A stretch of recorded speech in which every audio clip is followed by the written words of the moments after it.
প্রিয় শিক্ষার্থীবৃন্দ, অনলাইন ক্লাসে আমি তোমাদের স্বাগত জানাচ্ছি। তোমাদের সাথে আছি আমি এজেডএম আরিফ হোসেন, সহযোগী অধ্যাপক, অর্থনীতি বিভাগ, ব্রাহ্মণবাড়িয়া সরকারি কলেজ। আজকে তোমাদের সাথে আমি যে টপিক নিয়ে কথা বলবো তা হচ্ছে দি কোয়ান্টিটি থিওরি অফ মানি। তো স্লাইডের শুরুতেই আমরা স্লাইডে যেমনটা দেখতে পাচ্ছি দি কোয়ান্টিটি থিওরি অফ মানি। তো প্রথমেই আমরা এই যে কোয়ান্টিটি থিওরি অফ মানি বা অর্থের পরিমাণ তত্ত্ব এর বিভিন্ন অ্যাপ্রোচগুলো আমরা একটু দেখে নেব।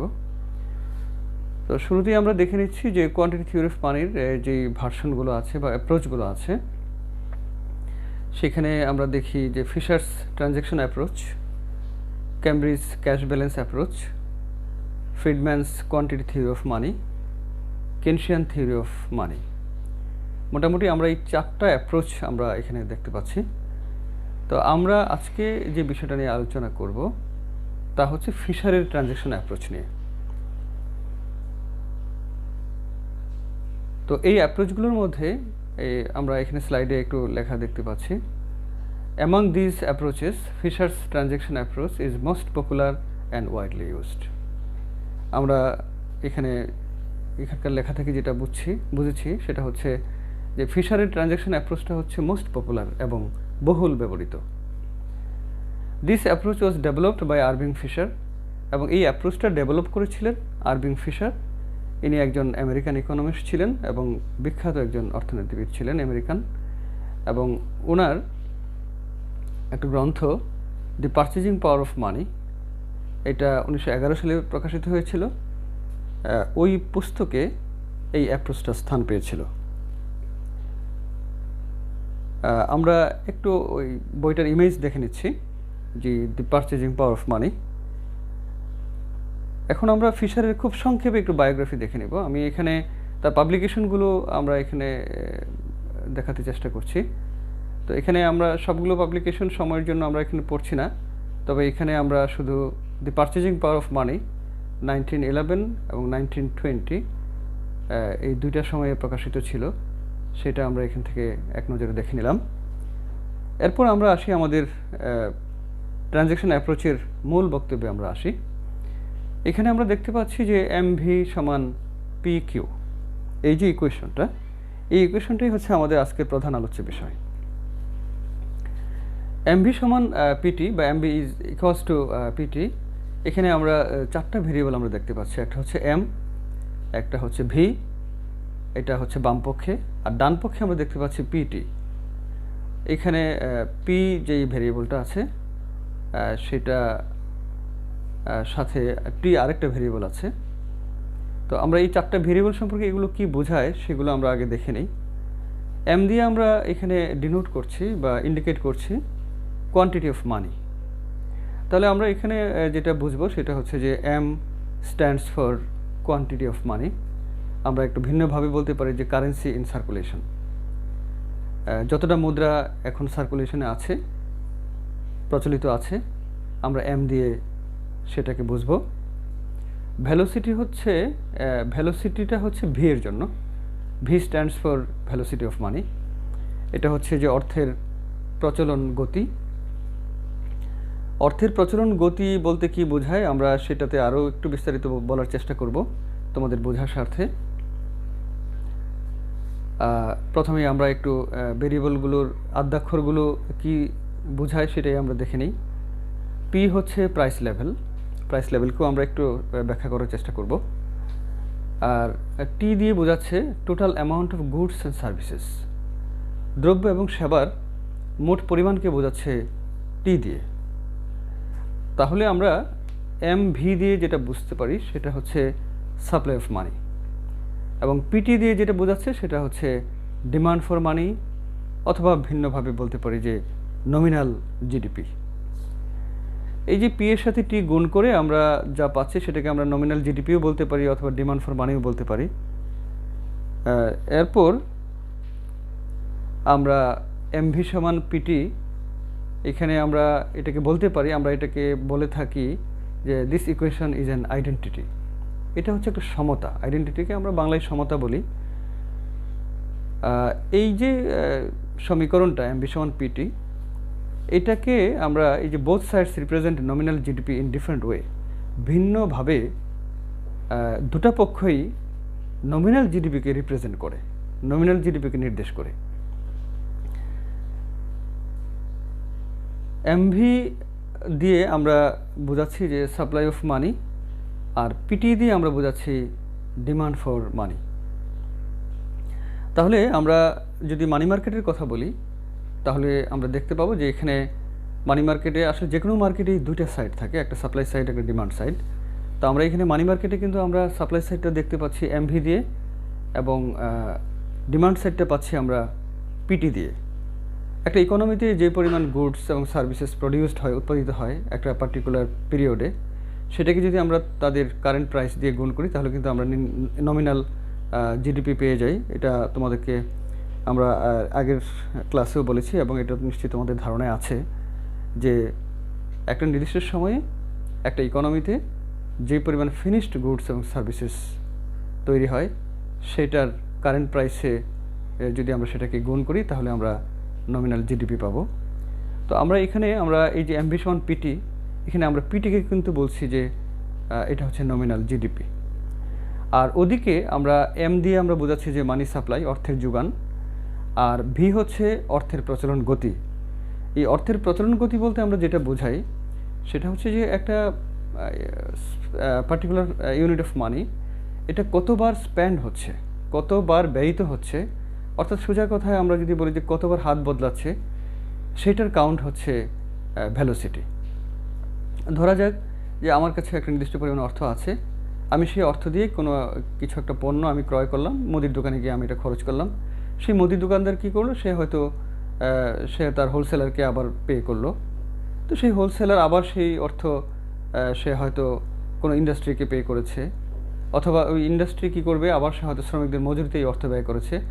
এই যে একটা নির্দিষ্ট সময়ে কতবার এটা স্পেন্ড হচ্ছে, সেটা দিয়ে কিন্তু আমরা ভ্যালোসিটি বলতে সেটাই আমরা বোঝাচ্ছি, অর্থের প্রচলন বেগ বা প্রচলন গতি।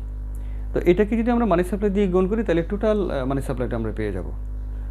তো এটা হচ্ছে আমাদের ভ্যালোসিটি সম্পর্কে ধারণা। আর এই ইকুয়েশনটা বোঝার জন্য আমি এখানে তোমাদের সামনে আরেকটা বিষয় একটু পরিষ্কার করে নেই। সেটা হচ্ছে আমরা কিন্তু প্রথমেই বলেছিলাম যে এমভি সমান পিটি হচ্ছে একটা আইডেন্টিটি। তো সো এই যে আইডেন্টিটি বলতে আমরা কি বুঝি, সেখানে আমরা একটু ধারণা নেই, কারণ এটা অনেক সময় আমাদের কাছে এই ধারণাটা পরিষ্কার থাকে না বলে আমরা বুঝতে আমাদের কষ্ট হয়। যে in economic applications there are 3 types of equation. আমরা কিন্তু ইকোনমিক অ্যাপ্লিকেশনে অর্থনৈতিক প্রয়োগের ক্ষেত্রে আমরা 3 ধরনের ইকুয়েশন আমরা পাই। একটা হচ্ছে ডেফিনেশনাল ইকুয়েশন, যেটাকে আমরা এখানে বলছি যে pi is identically equal to R minus C. Second আমরা দেখতে পাচ্ছি বিহেভিয়ারাল ইকুয়েশন, এখানে আমরা এক্সাম্পল দিচ্ছি C equals to 75 plus 10 Q. And thirdly আমরা দেখতে পাচ্ছি ইকুইলিব্রিয়াম কন্ডিশন, এবং এটা একটা এক্সাম্পল আমি এখানে দিয়েছি যে কিউডি সমান QS. MV equals to PT, আমরা বলছি যে এই equation, this equation of exchange is a definitional equation. এটা কেমন ইকুয়েশন? এটা হচ্ছে একটা ডেফিনেশনাল ইকুয়েশন, এবং a definitional equation sets up an identity between two alternate expressions that have exactly the same meaning. একেবারে সেম মিনিং থাকবে দুইটারই, এবং ডেফিনেশনালি সংজ্ঞাগতভাবে এই দুটার মধ্যে কোনো পার্থক্য থাকবে না। যখন এমনটা ঘটবে, তখনই আমরা এটাকে আইডেন্টিটি বলে জানব। তো ফর সাচ এন ইকুয়েশন, এই ধরনের ইকুয়েশনের জন্য আমরা কি ব্যবহার করি? দি আইডেন্টিক্যাল ইকুয়ালিটি সাইন। আমরা দেখতে পাচ্ছি যে সমান চিহ্নের ক্ষেত্রে আমরা দুইটা দাগ ব্যবহার করি, এখানে কিন্তু 3টা দাগ দেখতে পাচ্ছি, এবং আমরা পড়ব এইভাবে যে ইজ আইডেন্টিক্যালি ইকুয়াল টু। তাহলে for such an equation the identical equality sign is often employed in place of the regular equal sign, আমরা যেটা দেখতে পাচ্ছি। Although the latter is also acceptable. পরেরটা যদিও গ্রহণযোগ্য, কিন্তু সেটা আমরা ওইভাবে, পরেরটা গ্রহণযোগ্য, তবে আমরা একেবারে শুদ্ধ রূপে যদি আমরা গ্রামেটিক্যালি যদি একেবারে বলতে চাই গ্রামার মেনে, তাহলে আমরা বলবো যে ইজ আইডেন্টিক্যালি ইকুয়াল টু। এখন আমরা আসি যে ওই ইকুয়েশনে আমরা কিন্তু প্রাইস লেভেল কথাটা অনেক গুরুত্বের সাথে ব্যবহার করেছি। প্রাইস লেভেল দিয়ে আমরা কি বুঝবো সেটা নিয়ে একটু কথা বলি। তো এখানে যেটুকু লেখা আছে সেটা হচ্ছে price level is some kind of average measure of prices in the economy. একটা ইকোনমিতে, কোনো ইকোনমিতে প্রাইসের একটা গড় মেজার হচ্ছে প্রাইস লেভেল। তো এই প্রাইস লেভেলটা অ্যাকচুয়ালি আমরা কিভাবে এটা ক্যালকুলেট করতে পারি, এই সম্পর্কে অনেক সময় আমাদের একটা ভাষা জ্ঞান থাকে। তো সেই ভাষা জ্ঞানটাকে যদি আমরা আরেকটু পারফেক্ট করতে চাই, আরও স্পেসিফিক করতে চাই, ট্যাঞ্জিবল করতে চাই, তাহলে আমরা দেখব যে কিভাবে আমরা এটা ক্যালকুলেট করব। আমরা বলছি যে গভর্নমেন্ট মেজার্স দি price level through something known as CPI. CPI বলতে আমরা উপরে লিখে দিয়েছি যে consumer price index. Actually price level বলতে আমরা একটা প্রাইস ইন্ডেক্সকে বোঝাচ্ছি। এবং এই প্রাইস ইন্ডেক্সটা কীভাবে আমরা গঠন করব বা কনস্ট্রাক্ট করব কীভাবে, আমরা সিপিআই, তোমরা নিশ্চয়ই স্ট্যাটিস্টিক্সে ইন্ডেক্স নাম্বারে তোমরা দেখে থাকবে যে আমরা কিভাবে সিপিআই কনস্ট্রাক্ট করব। তো সেখানে অ্যাকচুয়ালি আমরা একটা বছরে একটা পার্টিকুলার পিরিয়ড অফ টাইমে আমরা একটা দ্রব্যগুচ্ছ নির্বাচন করব, এবং সেই দ্রব্যগুচ্ছটা কোনো একটা সেক্টর হতে পারে অথবা অ্যাক্রস দ্য সেক্টর হতে পারে। বিভিন্ন সেক্টরের বিভিন্ন পণ্য নিয়েও কিন্তু একটা গুচ্ছ তৈরি করা যেতে পারে, এবং সেইটার বর্তমান মূল্য ওই পণ্যগুলো অর্থাৎ একটা বাস্কেটের মধ্যে একটা বাস্কেট অফ গুডস আমরা যদি ভাবি, তাহলে সেই বাস্কেটে যে পণ্যগুলো আমরা সিলেক্ট করব সেইগুলোর সবগুলোরই আমাদের দাম নিয়ে সেগুলোকে গুণ করে আমরা একটা কারেন্ট প্রাইসে এটার একটা সাম আপ করব। দেন আমরা করব কি, যে ওই প্রাইসটাকে আমরা কোন বছরের প্রেক্ষিতে দেখতে চাই সেরকম একটা বছর নির্বাচন করব। যেই বছরের প্রেক্ষিতে আমরা দেখতে চাই সেই বছরটাকে আমরা বলবো যে বেজ ইয়ার বা ভিত্তি বছর। সে আমরা এখন 2020 সালে আছি, তো আমরা যদি 19-20 অর্থ বছরের মূল্যটাকে আমরা কারেন্ট প্রাইস হিসেবে বিবেচনা করি, তাহলে এই চলতি অর্থ বছরের মূল্যটাকে আমরা যদি ফর এক্সাম্পল আমরা যদি 2010 সালের দামের প্রেক্ষিতে দেখতে চাই, তাহলে 2010 সালের দামের প্রেক্ষিতে দেখলে তখন আমরা কিন্তু রিয়েল প্রাইস পাবো। বেজ ইয়ারের প্রেক্ষিতে যখন আমরা কারেন্ট ইয়ারের প্রাইসটা আমরা দেখব, তখন আমরা এটাকে রিয়েল প্রাইসে কনভার্ট করার সুযোগ পাচ্ছি, এবং রিয়েল প্রাইসে আমরা যখন দেখব তখনই আমরা একটা ইন্ডেক্স পেয়ে যাব, এবং সেটাকে আমরা বলছি যে সিপিআই বা consumers price index. The main use of price index is to understand changes in price. Actually আমরা যেটা দেখতে চাই যে প্রাইসে যে এই চেঞ্জটাকে আন্ডারস্ট্যান্ড করার জন্য, সেটা বোঝার জন্য আমরা প্রাইস ইন্ডেক্স ব্যবহার করি, এবং এটি প্রাইস ইন্ডেক্স ব্যবহারের প্রধান কারণ বা মূল কারণ। এখানে আমরা একটু কথা বলে নিই যে আসলে এখানে দুইটা স্কুল আমরা এখানে উল্লেখ করেছি, একটা হচ্ছে ক্লাসিক্যাল আর হচ্ছে মনিটারিস্ট। তো এগুলোর উপরে বিশদ ব্যাখ্যার অবকাশ রয়েছে। ক্লাসিক্যাল অর্থনীতিবিদগণ এবং পরবর্তীতে মনিটারিস্টগণ, এবং এটা মনিটারিস্টদের সম্পর্কে আমরা এখানে বলেছি যে গত শতকের 50-এর দশকে যাদের উত্থান ছিল, যারা কথাবার্তা বলেছেন ওই সময়টাতে, তো তারা বিশ্বাস করেন যে মূল্যস্ফীতির একটাই কারণ, আর তা হলো মুদ্রার যোগান। মনিটারিস্টগণ মনে করেন অর্থের যোগান যে হারে বাড়বে ঠিক সেই হারে দাম বাড়বে। আমরা এই স্লাইডে যেটা করার চেষ্টা করেছি তোমাদের জন্য, সেটা হচ্ছে যে আমরা ওখানে এই প্রথম চিত্রটাতে কোয়ান্টিটি অফ মানি অর্থাৎ অর্থের পরিমাণ এবং প্রাইস লেভেল, এই দুইটার মধ্যে একটা সম্পর্ক দেখানোর চেষ্টা করেছি খুবই সিম্পলেস্ট ওয়েতে, একেবারে সহজভাবে। তোমরা দেখতে পাচ্ছ ডান দিকে ঊর্ধ্বগামী একটা রেখা তোমরা দেখতে পাচ্ছ, এবং এখানে আমরা হরিজন্টাল অ্যাক্সিসে অর্থাৎ ভূমি অক্ষে আমরা দেখাচ্ছি যে কোয়ান্টিটি অফ মানি, আর লম্ব অক্ষে আমরা দেখাচ্ছি প্রাইস লেভেল। তো আমরা এখানে একটা জিনিস খেয়াল করছো তোমরা নিশ্চয়ই, সেটা হচ্ছে যে আমরা ভূমি অক্ষে আমরা M1, M2, M3 তিনটা লেভেলে আমরা দেখাচ্ছি যে কোয়ান্টিটি অফ মানি, অর্থাৎ অর্থের পরিমাণটা যখন M1 ছিল তখন আমাদের প্রাইস লেভেল ছিল P1, এটা বেড়ে যখন আমাদের M2 হচ্ছে তখন প্রাইস লেভেলও বেড়ে গিয়ে দাঁড়াচ্ছে P2-তে, এবং আরও এক ধাপ বাড়িয়ে যখন আমরা কোয়ান্টিটি অফ মানি বা অর্থের পরিমাণটা বাড়িয়ে আমরা M3-তে যাচ্ছি, তখন আমাদের প্রাইস লেভেলটাও কিন্তু জাম্প করে P3-তে যাচ্ছে। এটা আমাদের প্রথম চিত্রে আমরা সিম্পলেস্ট ওয়েতে কোয়ান্টিটি অফ মানি এবং প্রাইস লেভেলকে দেখাচ্ছি, এবং দুইটার সম্পর্ক দেখাচ্ছি, এবং দুইটার সম্পর্কে যেহেতু পজিটিভ বা ধনাত্মক, একটা বাড়লে আর একটা বাড়ে, সেহেতু এটা যে রেখা আমাদেরকে উপহার দিচ্ছে সেটা হচ্ছে ডান দিকে ঊর্ধ্বগামী একটা রেখা উপহার দিচ্ছে। সেকেন্ড গ্রাফে আমরা দুইটা ভেরিয়েবলের মধ্যে সম্পর্ক দেখাচ্ছি, একটা হচ্ছে কোয়ান্টিটি অফ মানি এবং আরেকটা হচ্ছে ভ্যালু অফ মানি। তো ভ্যালু অফ মানির সাথে কোয়ান্টিটি অফ মানির এই সম্পর্কটা কিন্তু ইনভার্স বা বিপরীত। ওখানে আমরা প্রথম চিত্রে দেখেছি যে প্রাইস লেভেলের সাথে কোয়ান্টিটি অফ মানি এই দুইটা সম্পর্ক হচ্ছে পজিটিভ বা ধনাত্মক সমমুখী, আর এখানে কিন্তু বিপরীত সম্পর্ক। এখানে হচ্ছে যে কোয়ান্টিটি অফ মানি যদি বাড়ে তাহলে ভ্যালু অফ মানি কমে যাবে। এখানে ভ্যালু অফ মানি তোমরা মনে রাখবে যে প্রাইস লেভেল অর্থাৎ প্রাইস লেভেলটা যদি বাড়ে তাহলে ভ্যালু অফ মানি কমে যায়। প্রাইস লেভেলের সাথে ভ্যালু অফ মানির সম্পর্কটা হচ্ছে নেগেটিভ, ইনভার্স রিলেশন এখানে। তো কাজেই ভ্যালু অফ মানি আর প্রাইস লেভেল যদি বেড়ে যায় তাহলে ভ্যালু অফ মানি কমে যাবে। অর্থাৎ ভ্যালু অফ মানি বলতে তোমরা যেটা বুঝবে সেটা হচ্ছে যে অর্থের ক্রয় ক্ষমতাকে তোমরা বুঝবে, অর্থ কী ক্রয় করার মতো ক্ষমতা রাখে বা সামর্থ্য রাখে। তোমরা নিশ্চয়ই খেয়াল করে দেখবে যে হয়তো একটা আগে পূর্বেকার একটা সময়ের কথা চিন্তা করো যে 20 বছর আগে বা 30 বছর আগে, 30 বছর আগে যদি 100 টাকার যে ক্রয় ক্ষমতা ছিল, তোমরা নিশ্চয়ই খেয়াল করবে যে এখন কিন্তু 100 টাকার সেই ক্রয় ক্ষমতা নাই।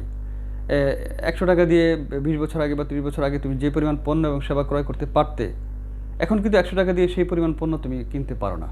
এর কারণ হচ্ছে প্রাইস লেভেলটা বেড়ে গিয়েছে। প্রাইস লেভেল বেড়ে যাওয়ার কারণে ভ্যালু অফ মানি কমে যাচ্ছে। তো কাজেই এটা আমরা খুব সহজেই এখান থেকে আমরা বুঝে নিতে পারি যে প্রাইস লেভেলের সাথে ভ্যালু অফ মানির সম্পর্ক হচ্ছে একটা ঋণাত্মক সম্পর্ক, একটা বাড়লে একটা কমে যাবে। তো কাজেই আমরা এখানে কোয়ান্টিটি অফ মানির সাথে ভ্যালু অফ মানির সম্পর্কটাও নেগেটিভ। তো কাজেই আমরা এখানে দেখতে পাচ্ছি M1 থেকে M2তে যদি আমাদের কোয়ান্টিটি অফ মানি যায়, তাহলে আমরা M1-এ আমাদের V1 ছিল ভ্যালু অফ মানি, M2 যখন মানে কোয়ান্টিটি অফ মানি যখন বেড়ে গেল তখন V2 বা দ্যাট ইজ V1 থেকে V2-তে নেমে গেল ভ্যালু অফ মানি। আবার একইভাবে M3 লেভেলে যখন কোয়ান্টিটি অফ মানি যাবে তখন ভ্যালু অফ মানি আরও কমে V3 লেভেলে চলে আসবে। এই হচ্ছে আমাদের কোয়ান্টিটি অফ মানি এবং ভ্যালু অফ মানির মধ্যে সম্পর্ক। তোমাদের সবাইকে আজকের মতো ধন্যবাদ জানাচ্ছি। কোয়ান্টিটি থিওরি অফ মানির উপরে আরও কথা শোনার জন্য তোমাদেরকে আহ্বান করছি পরবর্তী কোনো ভিডিওতে। সবাইকে ধন্যবাদ।